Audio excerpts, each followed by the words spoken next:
يبتدي يتأزم أو يحس إنه في مشكلة لما يقع في كبيرة. أنا مش عاوز يعني أصدمكم وأقول لكم إن بعض الشباب بيقع في الكبائر برضه عادي. አንድ ሰው ታላቅ ወንጀል ከባኢር ሲፈጽም ይጨነቃል፣ ችግር እንዳለበትም ያሰማዋል። አንዳንድ ወጣቶች ታላላቅ ወንጀሎችን ይፈጽማሉ ስል አላስደነግጣችሁም። ነገር ግን ይህ ነገር እንደ ቀላል የሚታይበት ሁኔታ አለ። እነዚህ እኮ ፈሳቆች ናቸው፣ እኛ እንደነሱ አይደለንም ትሉ ይሆናል። ነገር ግን እኔ የምናገረው ስለ ተደይኖች፣ ሃይማኖተኛ ስለሆኑት መስጂድ ስለሚውሉትና ስለሚያደሩት ወጣቶች ነው። ወላጆችን መብደል ከታላላቅ ወንጀሎች ሁሉ በላጩ መሆኑን በተደጋጋሚ ይናገር የለ። ስለዚህ አሁን በዚህ ውስጥ ካሉት ወጣቶች መካከል አንዱ ከቤት ከመውጣቱ በፊት በወላጆቹ ላይ የጮኸ፣ ወላጆቹ አንድ ነገር አድርግለት ሲሉ ጆሮ ዳባ ልበስ ብሎ የሄደ ሊኖር ይችላል። ከዚህ ቀደም ነግሬያችሁ ይሆናል። ከአንድ ትልቅ የዲን አባት ዘንድ ነበርን። በወቅቱ በህዝብ ትምህርት ላይ ነበርን። የተወሰኑ ሰዎች ብቻ የሚገኙበት ሳይሆን መስጂዱ የተሞላበት ነበር። ያ የዲን አባት በወቅቱ የ50 ዓመት አካባቢ ነበሩ። እኛ ተቀምጠን እያለ አባታቸው ወደ መስጂዱ ገቡ። አባታቸውም በስማቸው ጠርተው ና የሚፈልግህ ነገር አለ አሏቸው። እሳቸውም ተነስተው አባታቸውን ለመስማት ወጡ። እኛ ትምህርቱን እየተከታተልን ሳለ 5፣ 10፣ 15 ደቂቃ አለፈ፣ ግን አልተመለሱም። አባታቸው አንድ ነገር አድርግልኝ ብለው እንዲወጡ አድርገዋቸዋል። እነሱም ትምህርቱን ትተው ለአባታቸው ትኩረት ሰጡ። ስለዚህ አትኳራሩ። አላህ እንዲህ ብሏል፣ የሰናፍጭ ቅንጣት ያህል ብትሆን ስራን እናመጣዋለን፣ ተቆጣጣሪዎችም ለእኛ በቁልን። ሱረቱል አንቢያ 47። አላህ ይረሳል ወይ? አይረሳም። የቂያማ ቀን የሂሳብ መርህ እንዲህ ነው። ትንሿም ትልቋም ነገር ሁሉ ተመዝግባለች። ይህ መጽሐፍ ትንሿንም ትልቋንም ሳይጠው በቁጥር ያዛት ምንድነው? ሱረቱል ካህፍ 49። ይህ አንዱ የቂያማ ቀን የሂሳብ መርህ ነው። ከዚህ በተጨማሪ ሌላ መርህ አለ። የሰናፍጭ ቅንጣት ያህልም መልካም የሰራ ሰው ያገኘዋል፣ የሰናፍጭ ቅንጣት ያህልም ክፉ የሰራ ሰው ያገኘዋል። ሱረቱ ዝልዛላ 7-8። ስለዚህ ትንሿንም ትልቋንም ነገር እናመጣለን፣ በሁለቱም ላይ ትጠየቃለህ።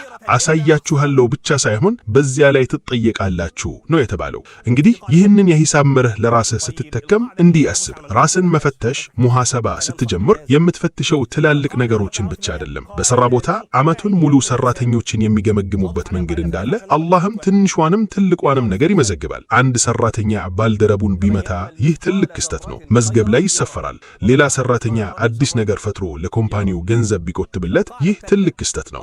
አላህ እንዲህ ይላል፣ አላህም በቁጥር ያዛት ነገር ግን እነርሱ ረሷት፣ አላህም በነገሩ ሁሉ ላይ መስካሪ ነው። ሱረቱል ሙጃደላ 6። ይህንን የነገርኳችሁ ነገ የቂያማ ቀን አላኩም ነበር ጌታዬ እንዳትሉ ነው። በልጆች ዘንድ በሚታወቀው አጭር ሱራ እንኳን የሰናፍጭ ቅንጣት ብሎ አላህ ማስጠንቀቂያ ሰጥቷቸዋል። እንግዲህ ልጄ ሆይ ራስን በዱንያ ላይ ስትፈትሽ በምን ላይ እንደምትፈትሽ እወቅ። የቂያማ ቀን በምን እንደምትጠየቅ እወቅና በዱንያ ላይ ራስህን በዚያ ላይ ፈትሽ። በአን ጊዜ የቂያማው ሂሳብ ቀላል ይሆንልሃል። በምን እንደምትፈትሽ ካልክ በሰናፍጭ ቅንጣት ያህል እልሃለሁ። ማን ይህንን ማድረግ ይችላል? ሁሉም ሰው ሊችል አይችልም። ይህንን አጥብቀህ ያዝ። ምክንያቱም ራስን መፈተሽ ሙሐሰባ ሲባል እነዚህ ነገሮች እዚህ ውስጥ መካተት አለባቸው። ከዚህ ሁሉ በኋላ ግን አንድ ነገር ማስታወስ አለብን። ይህ ትምህርት ተስፋን የሚያስቆርጥ አይደለም። እንዲሁም ይህንን ሁሉ በሰናፍጭ ቅንጣት መተን ብንጠየቅ ሁላችንም እሳት ውስጥ እንገባለን። ይህንን ስል አትደነገጡ። አዎ እውነቴን ነው።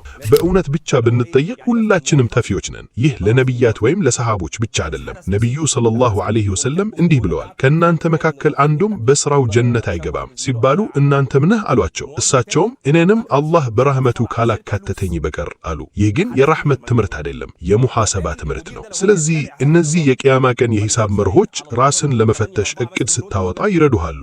አንደኛው መርህ አላህ በቁጥር ያዛትና እነርሱ የረሷት የሚለው ነው። ይህንም በዱንያ ላይ ስታመጣ ራስን ለመፈተሽ የምትጠቀምበት ጊዜ አጭር ይሆን። በሳምንቱ መጨረሻ ራሴን እፈትሻለሁ አትበል። እንደ አልገዛሊ ያሉ የዲን ሊቃውንት እንደተናገሩት ይህን ማድረግ ያለብህ በየ24 ሰዓቱ ነው። ምክንያቱም ሙሐሰባ ከመደረጉ በፊት መስተካከል ያለባቸው ነገሮች አሉ። እነዚህም ሸርጥ ስምምነት ወይም ቁርጠኝነት፣ ሙራቀባ አላህን ማስታወስ፣ ሙሐሰባ ራስን መፈተሽ፣ ሙአተባ ራስን መውቀስ፣ ሙአቀባ ራስን መቅጣት ናቸው። ስለዚህ ማለዳ ላይ ስትነሳ ራስን ሸርጥ ታደርጋለህ፣ ማታ ደግሞ ራስን ትፈትሻለህ። በመጨረሻም የሰናፍጭ ቅንጣት ያህል ሲባል ለክፉ ነገር ብቻ አይደለም ለመልካምም ጭምር ነው። ስለዚህ ወንጀልን ለመተው ስትፈራ መልካምን ነገር ለመስራት ትበረታካለህ። ለምሳሌ አላህን ሳታስታውስ ያሳለፍከውን ጥቂት ደቂቃ ስታስብ ምን ችግር አለው አትበል። ይልቁንም ይህንን መልካም ነገር ማድረግ ሲችል እንዴት አሳለፍኩት በል። ዚክርን አላህን ማስታወስ በምላስህ ላይ እንዲኖር አድርግ። ነቢዩ ሰለላሁ ዐለይሂ ወሰለም ዘንድ አንድ ሰው መጥቶ